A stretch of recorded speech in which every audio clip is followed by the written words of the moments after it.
Hey everybody, this is Paul from Forge the Narrative. We got something big from Games Workshop today. And by big, I mean both literally and figuratively. We're talking about giant creatures and big, powerful vehicles. I'm talking about things like Bane Blades, Gorkanauts, Wraith Knights, and whatever. Previously, they had a classification in 7th edition of being gargantuan creatures, and this gave them, and super heavy vehicles. And this gave them kind of like a bundle of rules that got to be stacked on top of their base rules, making some things incredibly powerful. As we know that stuff is going away, there's not going to be a super heavy gargantuan creature bundle of rules anymore. I believe what we can kind of infer from this that all the rules are going to be on the data slate. Everything you need to know about that creature or monster or vehicle is going to be right there on the sheet. And so everything has a toughness and everything has a wound value in 40k 8th edition. That's old news, we know that, but what we got today was confirmation that something like a Morkanaut. Now this is, the Morkanaut is what I would consider maybe a mid-size super heavy vehicle, or maybe on the smaller tier of super heavy type vehicle, and this thing comes with 18 wounds, toughness 8, 18 wounds. So obviously this means it can shrug off a lot of small arms fire.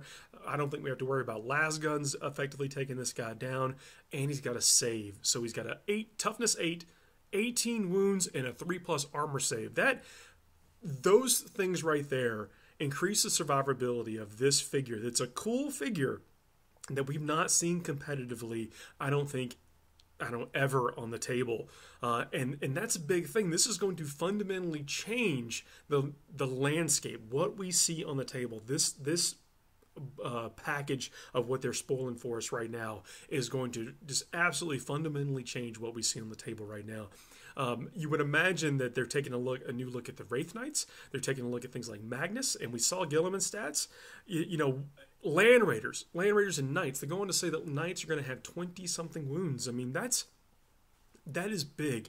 This is types, and they also even further kind of hammer the point home by saying that there are very few. Notice they don't say none, but there are very few weapons in the game that are going to be able to destroy these things with one hit. You're not going to have your Land Raider or your Knight or even your Morkanaut taken out by one lucky Melt-A-Gunner. Now, squads of Devastator squads, 3 or 4 Imperial Guard vet squads with Melt-A-Guns, maybe those will still give these things pause, but I think that the fact that it's the sheer number of wounds plus a save is going in a high toughness is going to make it to where these things have a place on the battlefield, and you're going to get to really, and we talked about this before, you're going to get to play with your toys, and that is important. There's not going to be any more, I guess, of those first turn feel badsies unless you're completely on the wrong side of the luck train. And that, that can happen. I know we're playing a dice game, so anything can really happen, but this to me means you're going to be able to at least get to move your stuff off the line.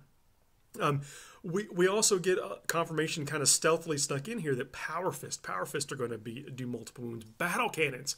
Leman Russes and Battle Cannons, there was a time in the game where Battle Cannons were powerful. You were scared of a Leman Russ, the 5-inch blast. Now what is it going to do? Is it going to do D3 hits, D6 hits, D6 plus 3? We don't know that, but this is confirming it's going to do multiple wounds, probably at a decent save modifier, negative save modifier. So I think we're going to see a place for that too. So the iconic stuff, or that's at least by the scope and look and feel, the miniature lines, the things that are supposed to be iconic and representative of what that force means on the table, I really think we're going to see that across all armies, and that's really exciting.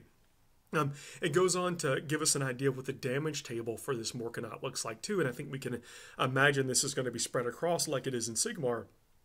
Probably depending on the total number of wounds, but as these things take damage, they begin to lose effectiveness. So if it's a fighting creature, I think it's going to become less effective fighting. If it's a shooting creature, to become less effective in the shooting phase. I mean, this is, I can't tell you how excited I am about this, because it's going to fundamentally, I think, change and reduce the stigma. Now, granted, we haven't seen the rules of this kind of stuff, but there were people, because that a monster or something had a certain package of stats, like the Gargantuan bundle on top of what it was, it created like this stigma of where, oh, you're not bringing more than one of those, or maybe we don't even want you to bring those to our tournament. I think that once we start working in and this changes and this finally sinks in, we're really going to see some dynamic, exciting stuff on the tabletop. Anyway, thank you very much for listening. As you see, like on Thursdays, we're going to post the recaps of all this stuff with our show for the regular cast. But again, thanks for watching this. Please like, comment, and subscribe if you haven't already.